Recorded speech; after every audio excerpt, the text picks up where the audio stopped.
श्री कृष्ण चैतन्य प्रभु नित्यानंद श्री अद्वैत गदाधर श्रीवासदि गौर भक्तवृंद। श्री कृष्ण चैतन्य प्रभु नित्यानंद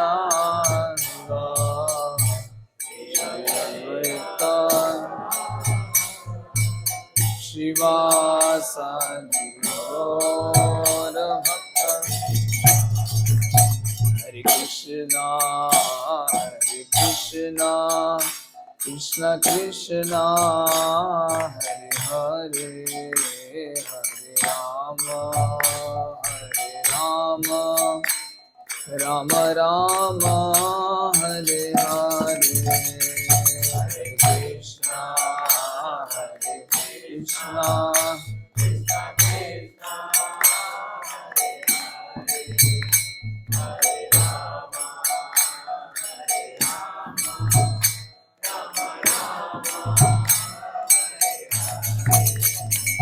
हरे कृष्णा हरे कृष्णा कृष्ण कृष्ण हरे हरे, हरे राम राम राम हरे हरे। हरे कृष्णा कृष्ण कृष्ण हरे राम राम हरे कृष्णा कृष्ण कृष्ण हरे हरे, हरे राम राम हरे हरे।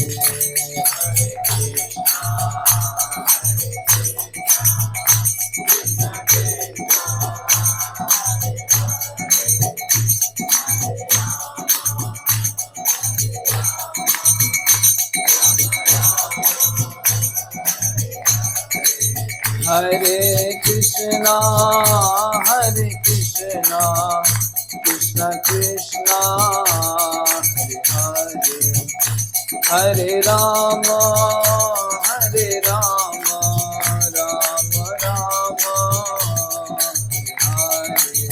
हरे हरे। हरे कृष्णा कृष्ण कृष्ण हरे राम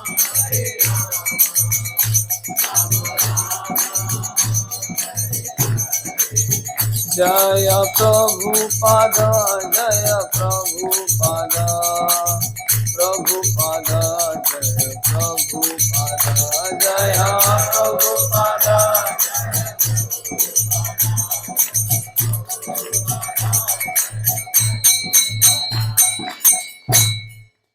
जय जगद्गुरु श्री प्रभुपाद की जय, ग्रंथराज श्रीमद् भागवतम की जय, समवेत गौर भक्तवृंद की जय, निताई गौर प्रेमानंदे।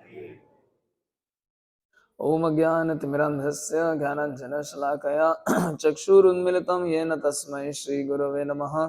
श्रीचैतन्यमनोभीष्टं स्थापितं येन भूतले स्वयं रूपकदा मह्यं ददाति स्वपदान्तिकं। वन्देऽहं श्रीगुरोः श्रीयुतपदकमलं श्रीगुरुन् वैष्णवांश्च श्रीरूपं साग्रजातं सहगण रघुनाथान्वितं तं सजीवं साद्वैतं सावधूतं परिजनसहितं कृष्ण चैतन्यदेवं श्री राधा कृष्ण पादान् सहगण ललिता श्री विशाखान्वितांश्च। हे कृष्ण करुणा सिंधो दीनबंधो जगत्पते गोपेश गोपिका कांत राधा कांत नमोस्तुते। तप्त कांचन गौरांगी राधे वृंदावनेश्वरी वृषभानुसुते देवी प्रणमामि हरिप्रिये। वाञ्छाकल्पतरुभ्यश्च कृपा सिन्धुभ्य एव च पतितानां पावनेभ्यो वैष्णवेभ्यो नमो नमः। जय श्री कृष्ण चैतन्य प्रभु नित्यानंद श्री अद्वैत गदाधर शिवासादि गौर भक्तवृंद। हरे कृष्ण कृष्ण कृष्ण हरे हरे, हरे राम राम राम हरे हरे। ओम नमो भगवते वासुदेवाय। ओम नमो भगवते वासुदेवाय। ओम नमो भगवते वासुदेवाय। नारायणं नमस्कृत्य नरं चैव नरोत्तमं देवीं सरस्वतीं व्यासं ततो जयमुदीरये। नष्टप्रायेषु अभद्रेषु नित्यं भागवत सेवया भगवती उत्तम श्लोके भक्तिर्भवति नैष्ठिकी। मुखं करोति वाचालं पंगुं लंघयति गिरिं यत्कृपातमहं वन्दे श्रीगुरुं दीनतारिणं। कथाञ्चन स्मृतेऽस्मिन् दुष्करं सुकरं भवेत् विस्मृते विपरीतं स्यात् श्रीचैतन्यं नमामि तं। यो अन्तः प्रविश्य मम वाचिमां सुप्तां सञ्जीवयत् अखिलशक्तिधरः स्वधाम्नान्यां सहस्रचरणश्रवणत्वगादीन् प्रणामो भगवते पुरुषाय तुभ्यम्। अजानुलंबितभुजौ कनकावदातौ संकीर्तनैकपितरौ कमलायताक्षौ विश्वम्भरौ द्विजवरौ युगधर्मपालौ वन्दे जगत्प्रियकरौ करुणावतारौ। नाहं विप्रो न च नरपतिर्नापि वैश्यस्य न शूद्रो नाहं वर्णिः न च गृहपतिर्न मनस्त्वयतिर्वा किन्तु प्रोद्यं निखिल परमानन्दपूर्णामृताब्धिर्गोपी भर्तुर्पदकमलयोर्दासदासानुदासहम्। आराध्य भगवान् वजेश तनयस्तद्धाम वृंदावनं रम्याकाञ्चितोपासना भुजगुरुवर्गेणया कल्पिता। श्रीमद्भागवतं प्रमाणममलं प्रेमापमार्थो महान् श्रीचैतन्य महाप्रभुर्मतमिदं तत्रादरना परः। नमो ओम विष्णुपादाय कृष्णप्रेष्ठाय भूतले श्रीमते भक्तिवेदांत स्वामी नित्यनामिने नमस्ते सारस्वती देवे गौरवाणी प्रचारिणे निर्विशेष शून्यवादी पाश्चात्य देशतारिणे।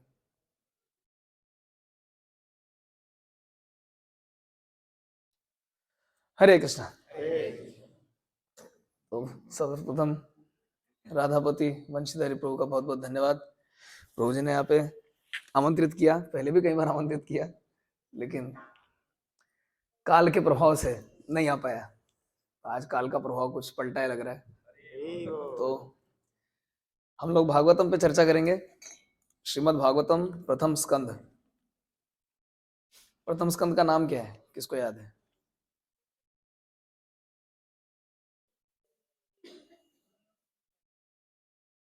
मुनियों की जिज्ञासा तो अध्याय का नाम, स्कंद का नाम क्या है? असल में अगर भागवत का पहला पन्ना खोलेंगे तो यहाँ पे स्कंद का नाम लिखा है। कई दफे क्या होता है, हम भागवत इतना पढ़ने में मशगूल हो जाते हैं कि पहले पेज पे क्या लिखा है वो देखते नहीं। पहले पेज पे लिखा है सृष्टि, है ना, ये पता होना चाहिए। पहले पन्ने पे लिखा है सृष्टि।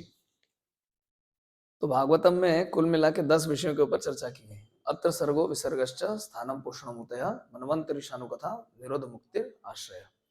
तो इन 10 विषयों को भागवत के 12 स्कंदों में हर तरफ दिखा है।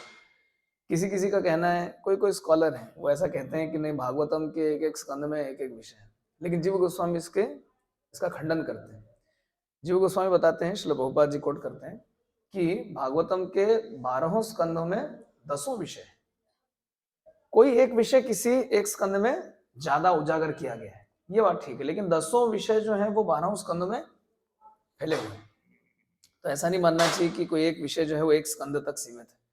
यहाँ सृष्टि है तो यहाँ पे आश्चर्य की बात नहीं, ऐसा नहीं, वो भी है। तो इसलिए क्या है, भागवत कहीं से भी पढ़िए और कोई भी स्कंद पढ़िए, वो एक ही रूप से महत्वपूर्ण है। विशेष रूप से पहला स्कंद बहुत ज्यादा महत्वपूर्ण है। क्यों? भागवत के पहले 2 स्कंदों की तुलना किससे की गई है? भगवान के चरण कमलों से।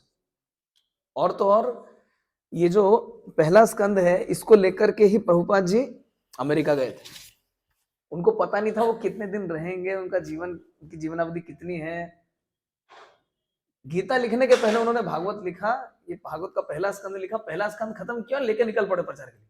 बोले अरे बाकी जब देखेंगे तो देखेंगे, अभी इतना ही जाए लोगों के हाथ में, इससे प्रचार हो जाए। मतलब उनको कितनी जल्दी थी। और जल्दी थी इसलिए उन्होंने पहले स्कंद में विशेष रूप से इतनी फिलोसफी दी है, इतना कुछ भर के रखा है। पहले स्कंद को ढंग से पढ़ेंगे ना तो इससे आगे नहीं बढ़ पाते। इसमें इतना कुछ दिया हुआ है, तो इसको कभी भी हल्के में नहीं लेना है। पहला स्कंद पढ़ा है यार, कितनी बात, गीता है, फिर गीता, अरे कितने साल से मैं गीता बांट रहा हूँ, मुझे गीता नहीं मालूम? नहीं, इस गलत फहमी में कदापि ना रहे। जहां हमको ये लगा कि हमको सब पता पड़ गया, मतलब क्या है, मतलब जो पता था वो भी अभी जाने वाला है। भगवत गीता क्या बताती है? किसी भी विषय को समझने के लिए 3 पहलुओं को समझना होता है, ये हम जानते हैं, संबंध, अभिधेय और भगवत गीता क्या स्थापित करती है? संबंध ज्ञान। मतलब मैं कौन हूं, मैं कहां पे हूं, मैं अभी हावड़ा में हूं, तो ये मेरा संबंध ज्ञान है। करंट लोकेशन, जीपीएस चालू करेंगे, करंट लोकेशन हावड़ा, मैनेजमेंट की भाषा में इसको मिशन भी बोलते हैं। मैं अभी कहाँ पे हूँ? मैं हावड़ा में हूँ। कहाँ जाना है? पानीहाटी, तो वो मेरा क्या हो गया? प्रयोजन हो गया। ये संबंध ज्ञान है, मैं हावड़ा में हूँ, पानीहाटी क्या है? मेरा प्रयोजन क्या है? मुझे वहां जाना है। अभी तय करेंगे कैसे जाना है, इसको क्या बोलेंगे? अभिधेय। अगर आप दूसरे स्कंद में देखें तो 9वें अध्याय में जो चतुश्लोकी है, सबसे पहले 2 श्लोकों में तो संबंध को स्थापित किया गया है, फिर तीसरे श्लोक में प्रयोजन आता है, चौथे श्लोक में अभिधेय आता है। तो ये समझना चाहिए, सबसे पहले संबंध स्थापित होता है, हम हैं कहाँ पे। अगर मुझे यही नहीं पता कि मैं कहाँ पे हूं, तो कहाँ जाने की तो बात ही नहीं आती। अच्छा ठीक है, मुझे पता है कहाँ जाना, लेकिन अभी हूं कहाँ पे, तभी ना पहुंचूंगा वहां पे। मैं अभी हूं कहाँ मुझे पता नहीं, और फिर मुझे कहाँ जाना है मुझे शायद थोड़ा बहुत आइडिया है, तो इसका क्या मतलब निकला? मैं अभी कहाँ पे हूँ पहले मुझे ये मालूम होना चाहिए। तो हम कहाँ पे हैं ये कौन बताती? भगवत गीता। ऐसा नहीं कि गीता में प्रयोजन नहीं है, गीता में अभिधेय नहीं है, लेकिन मुख्य रूप से उसमें संबंध के ऊपर बहुत जोर दिया गया। इसलिए देखिए कि भगवान के विग्रह की सेवा करने में कभी कभी अपराध होते हैं, है ना, ये सेवा अपराध कहलाते हैं। सेवा अपराध से बचने की विधि क्या बताई गई है? गीता का एक अध्याय पढ़िए तो सेवा अपराध दूर हो जाता है। क्यों? क्योंकि गीता का जब अध्याय पढ़ते हैं तो हमें वापस से हम संबंध ज्ञान में स्थित हो जाते हैं। नहीं, भगवान कौन है, मैं कौन हूं, वो स्थिति स्पष्ट हो जाती है। संबंध में स्थित हो गए, अपराध दूर हो गया, है ना। बचना कितना आसान है और फंसना भी कितना आसान है। तो इसलिए भगवत गीता को, प्रभुपाद जी की कोई भी पुस्तक को कभी भी ऐसा नहीं लेना कि पता है गीता है वहां सबके घर में है, लाल कपड़े में ऐसी लपेट के रखी गलती से नहीं खुल जाए, है ना। भारत में सब हिंदुओं के घर में गीता होती है ना, होती है। 2 रुपए वाली, 5 रुपए वाली, 10 रुपए वाली, कोई ना कोई तो कॉपी मिलेगी। लेकिन दिक्कत क्या है? कोई पढ़ना नहीं चाहता। तो इसलिए हमको क्या करना है? सबको पढ़ने को प्रेरित करना है। और आज यहाँ पे 13वें अध्याय में धृतराष्ट्र द्वारा गृह त्याग, ये क्लास देने में बड़ा मजा आएगा। सब गृहस्थ लोग बैठे हैं, सबको बोलना चलो भाई घर छोड़ दो। है? जो घर छोड़ चुका है वो दूसरों को बता रहा है घर कैसे छोड़ना है, उसके लिए पूरा चैप्टर है। धृतराष्ट्र द्वारा गृह त्याग। तो कभी कभी ये किसी किसी को कथा सुन के डर भी लगता है, ज्यादा मत पढ़ना तो छूट जाएगा सब। हाँ, डरना चाहिए क्योंकि छूट जाएगा वास्तव में। छुड़वाने के लिए हम पढ़वा रहे हैं आपको। क्योंकि ये भागवत क्या है? वैराग्य विद्या है। इसको पढ़ने से तो वैराग्य आएगा ही। यदि आप भागवत का अध्ययन करेंगे तो वैराग्य आना स्वाभाविक है, बल्कि आना चाहिए। जड़ जगत के प्रति वैराग्य आना चाहिए और भगवान के प्रति आसक्ति बढ़नी चाहिए। दोनों एक साथ चलते हैं। इधर आसक्ति बढ़ती, इधर वैराग्य बढ़ता है, इधर आसक्ति बढ़ती, इधर वैराग्य बढ़ता है, दोनों एक साथ बढ़ते हैं। जैसे वो एक पाइप में अगर एक सिरे से पानी भरा जाए और दूसरा ओपन हो तो क्या होता है? धीरे धीरे दोनों बराबर हो जाते हैं, फिर पानी भरी फिर बराबर हो जाता है, फिर पानी भरी फिर बराबर हो जाता है। तो ऐसे ही होना चाहिए। क्योंकि यहाँ पे सिविल वर्क चल रहा है तो ये मिस्त्री लोग मापते हैं ना, बार बार वाटर लेवल लेते हैं। तो वाटर लेवल लेते हैं मतलब क्या? एक स्थान पे जितना ऊंचा है वो पाइप लगाते हैं, दूसरे स्थान पे पानी जहां तक उड़ गया मतलब वो लेवल में आ गया। तो ऐसे ही हम अपने आप को माप सकते हैं कि मेरी भक्ति कितनी बढ़ रही है, कितनी बढ़ रही है। जितना जड़ जगत के प्रति आसक्ति कम हो रही है, उतनी भगवान के प्रति आसक्ति बढ़ रही। दोनों एक साथ होना चाहिए, साइमल्टेनियसली। भक्ति परेशानुभव विरक्ति अन्यत्रश्च। भक्ति बढ़ेगी तो विरक्ति आएगी, और विरक्ति नहीं आ रही है और भक्ति बढ़ रही है मतलब मतलब कुछ समस्या है, तब शायद वो भावुकता होगी। जड़ जगत के प्रति विरक्ति आनी चाहिए भक्ति बढ़ने के साथ साथ। जबरदस्ती आएगी क्या,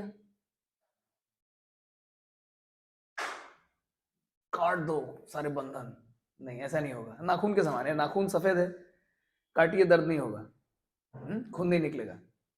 और अभी भी वो गुलाबी आपने काट दिया, दर्द भी होगा, खून में निकलेगा। जबरदस्ती वैराग्य नहीं आएगा। जब वैराग्य स्वाभाविक रूप से आएगा, अपने आप ही इच्छा बंद हो जाएगी। तो यहाँ पे आज दूसरा श्लोक है, तीसरा, ओके। तम बंधुम आगतम दृष्ट्वा धर्मपुत्रः सहानुजः धृतराष्ट्रो युयुत्सुश्च सूतः शारद्वतः पृथा। तं बन्धुमागतं दृष्ट्वा धर्मपुत्रः सहानुजः धृतराष्ट्रो युयुत्सुश्च सूतः शारद्वतः पृथा। तं बन्धुमागतं दृष्ट्वा धर्मपुत्रः सहानुजः धृतराष्ट्रो युयुत्सुश्च सूतः शारद्वतः पृथा।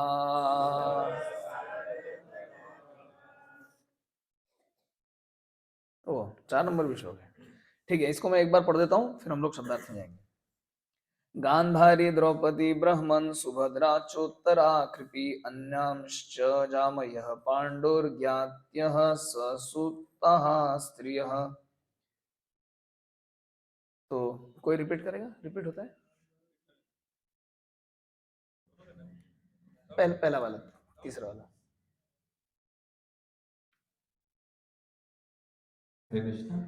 तं बन्धुम् अगतं दृष्ट्वा तं बन्धुमागतं दृष्ट्वा पुत्रो सहानुजः धृतराष्ट्रयुयुत्सुश्च सुतः शारद्वतः पिता। शब्दार्थ, तम उस, बंधुम संबंधी को, आगतम वहां आया हुआ, दृष्ट्वा देखकर, धर्मपुत्र युधिष्ठिर ने, सह अनुजः अपने छोटे भाइयों के साथ, धृतराष्ट्र धृतराष्ट्र, युयुत्सु सात्यकी, च तथा, सूतः संजय, शारद्वतः कृपाचार्य, पृथा कुंती, गांधारी गांधारी, द्रौपदी द्रौपदी, ब्रह्मन हे ब्राह्मणों, सुभद्रा सुभद्रा, च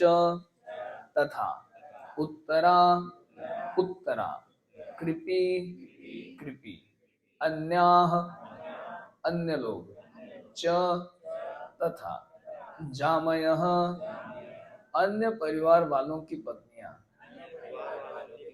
पांडोः पांडुओं की, ज्ञातयः पारिवारिक सदस्य, ससुताः अपने अपने पुत्रों सहित, स्त्रियां स्त्रियां।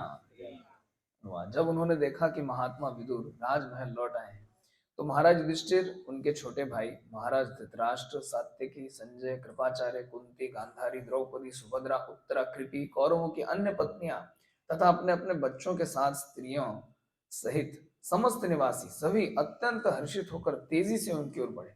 ऐसा प्रतीत हुआ मानो उन्होंने दीर्घकाल के उपरांत अपनी चेतना फिर से प्राप्त की हो। कृपया मेरे पीछे बोलिए। जब उन्होंने देखा कि महात्मा विदुर राजमहल लौट आए हैं, तो महाराज युधिष्ठिर, उनके छोटे भाई महाराज धृतराष्ट्र, सात्यकी, संजय, कृपाचार्य, कुंती, गांधारी, द्रौपदी, सुभद्रा, उत्तरा, कृपि, कौरवों की अन्य पत्नियां तथा अपने अपने बच्चों के साथ स्त्रियों सहित समस्त निवासी सभी अत्यंत हर्षित होकर तेजी से उनकी ओर बढ़े। ऐसा प्रतीत हुआ मानो उन्होंने दीर्घकाल के उपरांत अपनी चेतना फिर से प्राप्त की हो। तो ये बहुत लंबा चौड़ा तात्पर्य है, इस पे तो 2-3 दिन क्लास होनी चाहिए। कब तक चलती क्लास?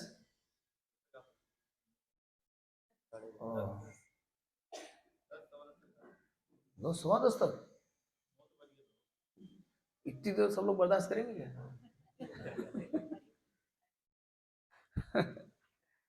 एक बार एक वक्ता जो है एक जगह वक्तृत्व देने गए, भाषण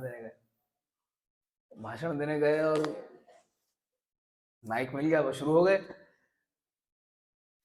पंडित जी छोड़ ही नहीं रहे। माइक छोड़ नहीं रहे, बार बार पर्ची भेज रहे उनको, पर उनका ध्यान नहीं, वो तो बस लग गए कथा करने में, खत्म ही नहीं हो रही कथा। फिर बहुत देर बाद फिर लोग उठ के जाने लगे तो उनको समझ में आया कि अच्छा लग रहा है समय हो गया। उन्होंने फिर बंद किया। बंद करने के बाद जब स्टेज से नीचे उतरे तो लोगों ने बोला आप आज इतनी कथा बोले? बोले अरे नहीं, गलती से क्या हुआ, मैं हमेशा कथा बोलता हूँ तो मुंह में एक दवाई डाल के जाता हूँ, तो वो जब तक उसको चूसता रहता हूँ अंदर अंदर, जब तक वो दवाई रहती तब तक बोलता हूँ, खत्म कर देता हूँ। बोले आज क्या हुआ, आज दवाई भूल गए? बोले नहीं, आज दवाई की जगह मैंने कुर्ते का बटन मुंह में डाल दिया। तो जिसको बोलने का अभ्यास है उसको माइक मिल जाए, पब्लिक मिल जाए, जो भाग नहीं सकते अभी कहीं, घंटों बोल सकता है। खैर थोड़ा इस पर चर्चा करते हैं क्योंकि जो तात्पर्य है बहुत महत्वपूर्ण है। प्रभुपाद जी ने यहाँ पे ये जितने पात्र हैं इनके बारे में बताया, सब महान महान भक्त हैं एक्चुअली। ये सब महान भक्तों का नाम लेना भागवत में आप तृतीय स्कंध में पढ़ेंगे, जहाँ पे मैत्रेय मुनि वर्णन करते हैं कश्यप मुनि की पत्नियों के बारे में।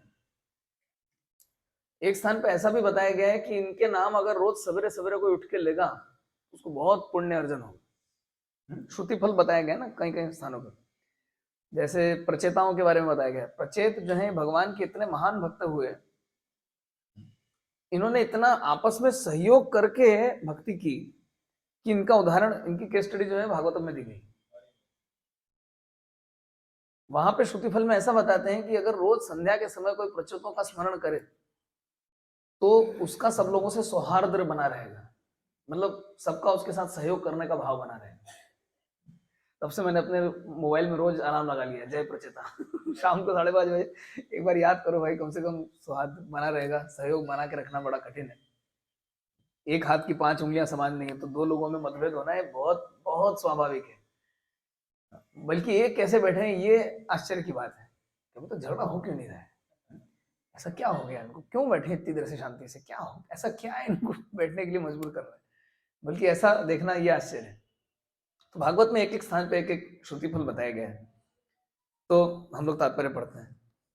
गांधारी विश्व के इतिहास की आदर्श सती महिला, ये गांधार के राजा, अब काबुल का कंधार, महाराज सुबल की कन्या थी। यहाँ पे एक बार प्लेन हाईजैक हुआ था 1999 में या 2000 में, है ना, उसी समय हुआ था। तो वो प्लेन हाईजैक हुआ था और फिर कौन एक आतंकवादी को छोड़ के उनको लाया गया। इसके ऊपर सिनेमा भी बना है बहुत कुछ। हाँ, तो कंधार तब से खबरों में आया है, लेकिन ये कंधार जो है ये भारतवर्ष का हिस्सा था, तब गांधार कहलाता था। उन्होंने कौमार अवस्था में शिव की आराधना की थी। सामान्यतः हिंदू कुमारियां उत्तम पति प्राप्त करने हेतु शिव की आराधना करती हैं। गांधारी ने शिव को प्रसन्न कर लिया और 100 पुत्र प्राप्त करने का वर प्राप्त करके महाराज धृतराष्ट्र से सगाई कर ली, यद्यपि वे जन्मांध थे। जब गांधारी को पता चला कि उनका होने वाला पति अंधा है तो उन्होंने अपने जीवन संगी का अनुगमन करते हुए स्वेच्छा से अंधा बनने का निश्चय कर लिया। बताइए, यहाँ अभी किसी को मालूम पड़ जाए अंधा, आर यू मैड, ऐसा बोल के तुरंत सब रिश्ता विश्ता खत्म, मतलब और फोन नहीं उठाएंगे, ब्लॉक कर देंगे, 14 पुरुषों के रिश्ते समाप्त हो जाएंगे वहां पे, है ना? ऐसा कैसे मतलब? हाँ, कितनी सीआईडी करते हैं ना लोग। आजकल तो इतना ट्रेंड खत्म हो गया, पहले के समय में था ये, पुराने लोग बहुत सीआईडी करवाते थे, पता नहीं किस किस से खोजो, लड़का कैसा है, लड़की कैसी, चाल चलन कैसा है, ये कैसा है, वो कैसा है। अभी तो वो क्रेज खत्म हो गया, वो सिस्टम ही खत्म हो गया। अब रहो यार, कुछ दिन साथ में रहो, फिर तुम तुम्हारे रास्ते मैं मेरे रास्ते, है ना? ये भी लेटेस्ट है। और इसके जो खराब परिणाम भी दिखाई दे रहे हैं, कितने कितने टुकड़े हो रहे हैं किस किस के, समाज में बहुत भयावह परिस्थिति है। तो यहाँ पे देखिए इसके ऑपोजिट, हार्वर्ड बिजनेस स्कूल दुनिया में क्यों प्रसिद्ध है पता है? क्योंकि वहां पे जो है केस स्टडी दिखाई जाती है, कुछ भी सब्जेक्ट सिखाते हैं साथ में केस स्टडी जोड़ देते हैं। तो उन्होंने मॉडल कहाँ से कॉपी किया है? श्रीमद् भागवतम से। श्रीमद् भागवतम में सिद्धांत दिए, साथ में केस स्टडी जोड़ दी है।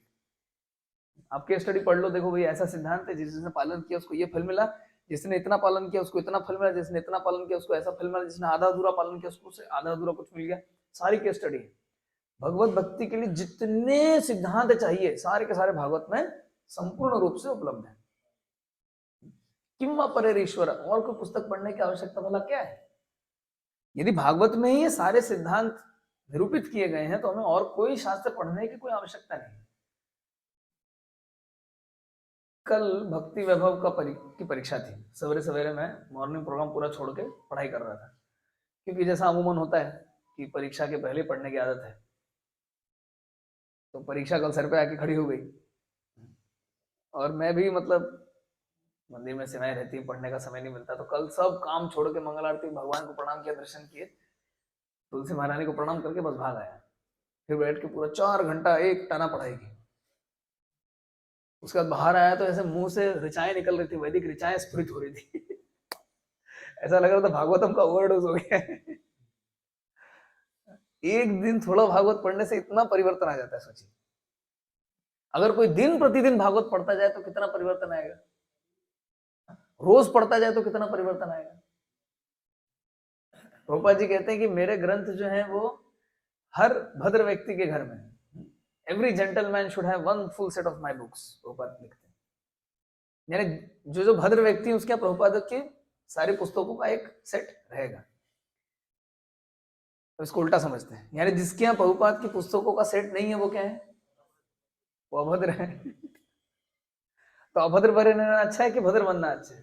भद्र बनना है। तो इसलिए प्रभुपाद की पुस्तकों को संकलित करना चाहिए, न सिर्फ संकलन करना चाहिए बल्कि पढ़ना भी चाहिए।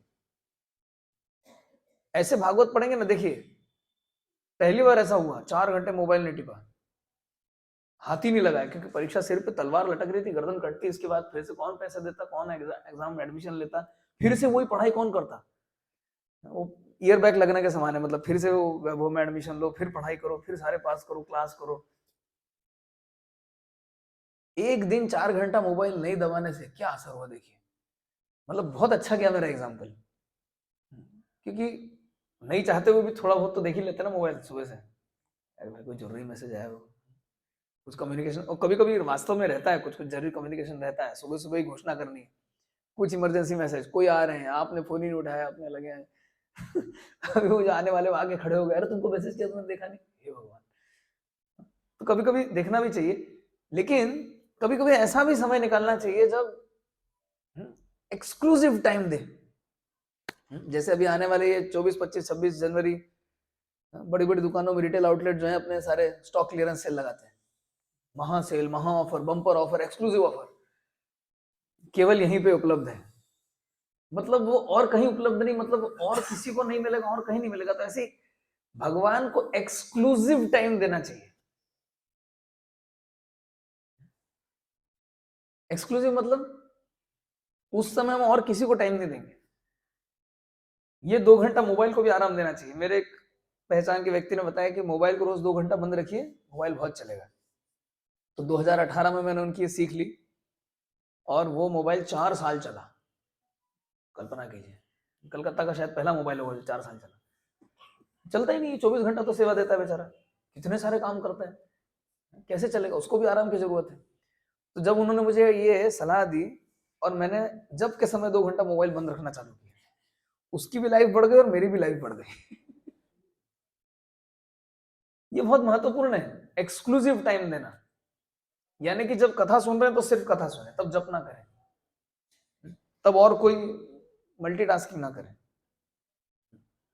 अभी क्या हम लोग विष्णु के कृष्ण के भक्त हैं ना, उनके भी 4 हाथ हैं, वो भी शंकर चक्र गदा पद्म में चलाते हैं, तो हम भी सोचते हैं 4 दो तो मेरे भी हैं, कम से कम 2 हाथ से मैं भी कुछ 2 4 5 काम कर सकता हूँ। ऐसा नहीं करना चाहिए।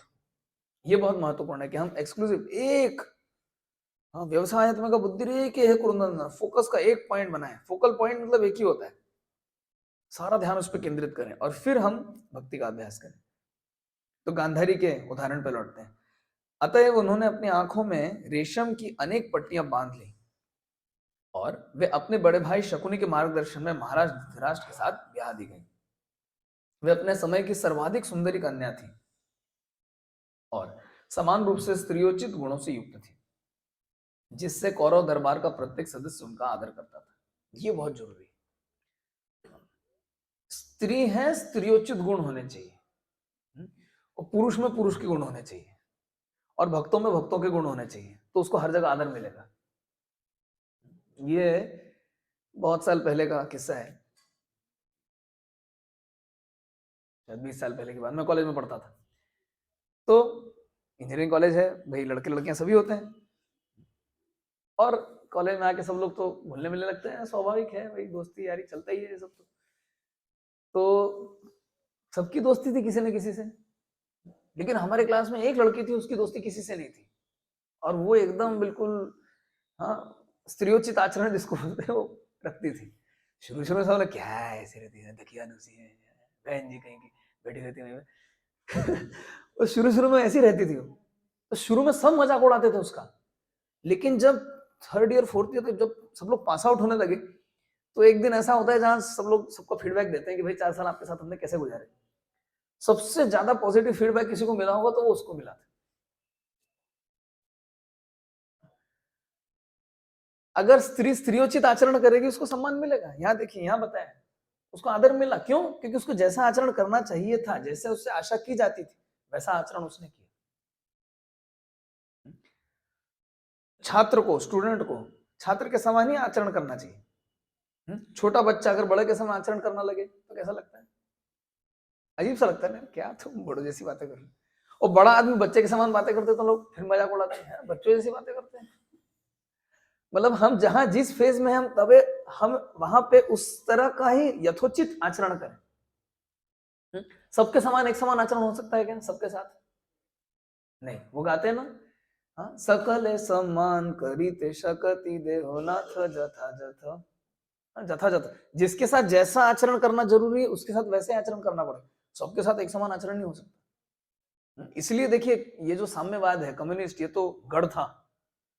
बंगाल तो इसका गढ़ था, अभी उड़ गया, यहाँ से आउट हो गया, अभी अस्तित्व ही खोजने को नहीं मिलता। क्यों? क्योंकि फिलोसफी प्रैक्टिकल नहीं है, ये चलने वाला नहीं है। इसमें क्या दिक्कत है कि इसमें वही सबके साथ समान आचरण कीजिए, नहीं हो सकता। सब समान है, नहीं है। हम सब समान नहीं है, हम सब अलग अलग हैं, किंतु हमारा उद्देश्य एक है। उदाहरण के लिए, यहाँ पे जितने बैठे हुए हैं, आशा करता हूँ अधिकांश भारतीय हैं। तो हम सब भारतीय हैं। किसको केंद्र में रख के? भारत देश को केंद्र में रख के हम भारतीय। किसी उपलक्ष्य को केंद्र में रख के हम एक हैं। हाँ, हम सब कृष्ण के भक्त हैं।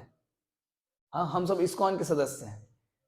तो एक उपलक्ष्य को केंद्र में रख के हम एक हो सकते हैं, लेकिन हम एक नहीं हो सकते, है ना? ये संभव नहीं है। तो यहां पे क्या बताया जा रहा है?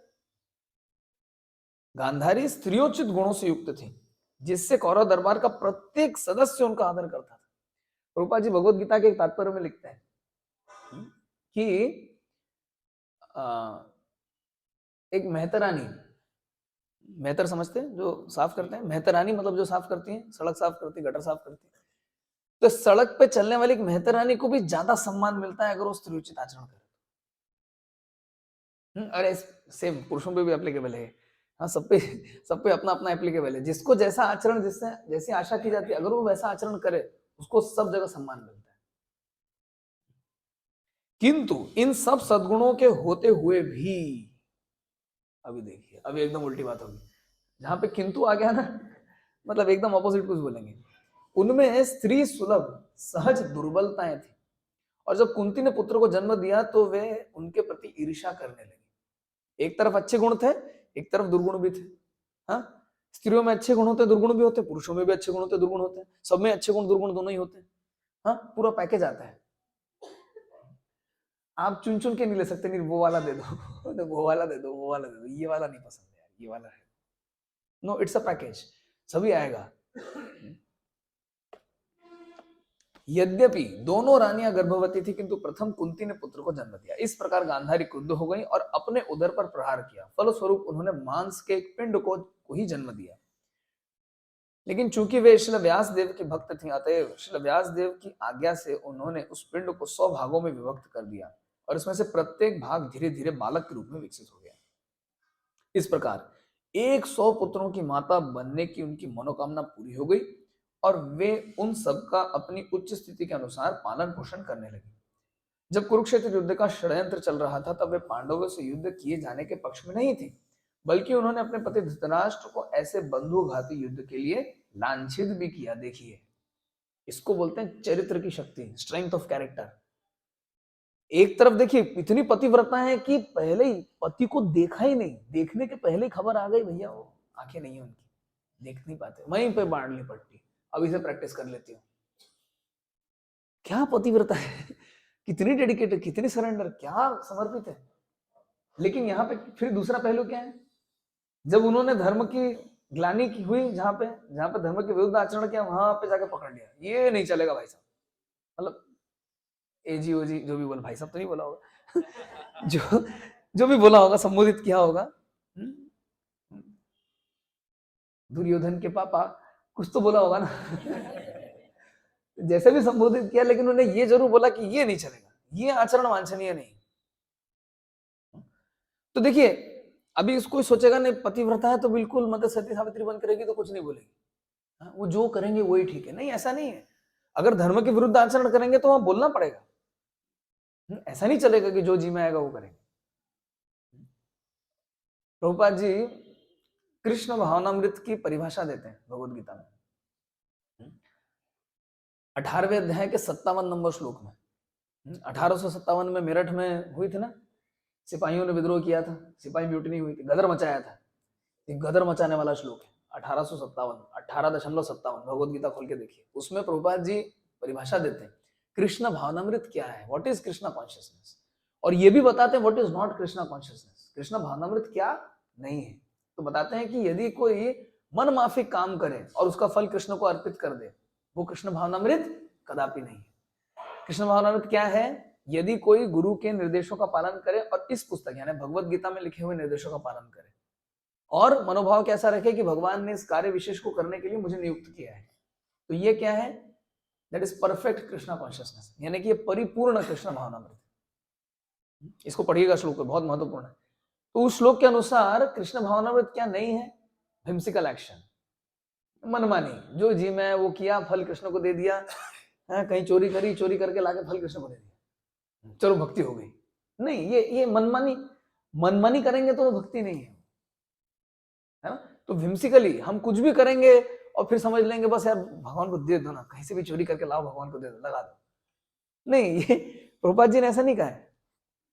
भक्ति में जो है एथिक्स का बहुत बड़ा स्थान है।